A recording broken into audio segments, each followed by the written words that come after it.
আজকে আমরা ময়মনসিংহ শহরের মাত্র ৫ তলা বাড়িতে ডিটেইলড ইঞ্জিনিয়ারিং অ্যাসেসমেন্ট করছি। আমরা একটা পুরনো বাড়িতে কি পরীক্ষা করতে হয় সেটা আপনাদের সাথে বিস্তারিত আলোচনা করব। আশা করি সবাই ভালো আছেন। ডিটেইলড ইঞ্জিনিয়ারিং অ্যাসেসমেন্ট পুরনো ভবনের জন্য খুব দরকারি, কারণ এটা এক ধরনের ডায়াগনস্টিকের মতো।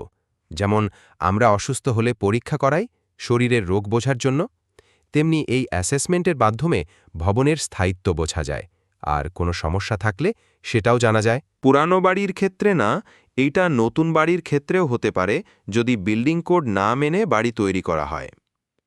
কখন এই অ্যাসেসমেন্ট করানো জরুরি? বাড়ি কেনার সেকেন্ড হ্যান্ড আগে। ভবনের যদি ২০ থেকে ২৫ বছর তারও বেশি পুরনো হয়। ভূমিকম্প বা বন্যা, অন্য কোনো প্রাকৃতিক দুর্যোগের পরে। পার্শ্ববর্তী কোনো নির্মাণ কাজ, মেট্রো অথবা গর্ত করার কারণে ভবনের ফাটল দেখা দিলে। অতিরিক্ত তলা নির্মাণের পরিকল্পনা করলে ভবনটিকে বাণিজ্যিক উদ্দেশ্যে ব্যবহার করা যাবে।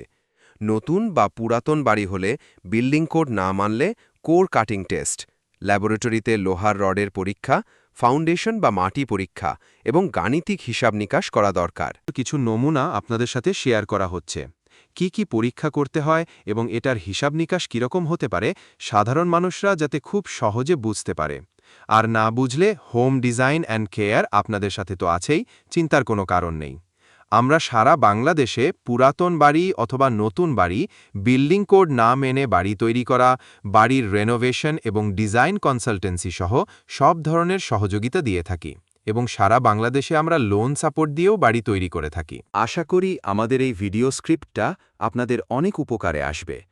আমরা খুব ক্রিটিক্যাল বাড়ি যেভাবে কাজ করি তার একটা নমুনা সামান্যভাবে হলেও আপনাদের বোঝাতে পেরেছি। আমরা কিছু ক্ষেত্রে গ্যাপ রেখেছি, কারণ অনেক সময় এই সমস্ত বিষয়গুলো হাইড করে রাখতে হয় আমাদের সুবিধার্থে। পুরনো বাড়ি, কিন্তু একজন ইঞ্জিনিয়ারের পুরনো বাড়ির ক্ষেত্রে কীরকম পরিশ্রমটা করতে হয় আপনারা বুঝতে পেরেছেন। ধন্যবাদ সবাইকে। আশা করি আপনাদের অনেক উপকারে আসবে।